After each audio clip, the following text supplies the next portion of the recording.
నయనతార ధనుష్ల వివాదం తర్వాత ప్రతి అంశాన్ని లింకప్ చేసేసి ప్రచారం జరుగుతోంది.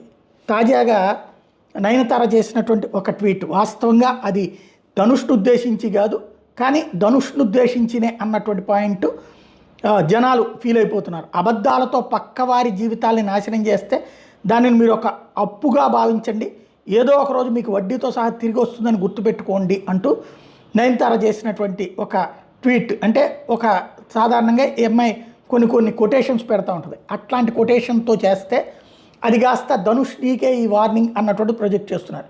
ధనుష్ అయితే వెనక్కి తగ్గట్లేదు, ఈ అమ్మాయి వెనక్కి తగ్గట్లేదు. కాబట్టి ఈ వివాదం ముగింపు పలికించేటటువంటి ప్రయత్నం కూడా ఎవరి వల్ల కావట్లేదు తమిళ సినీ రంగంలో.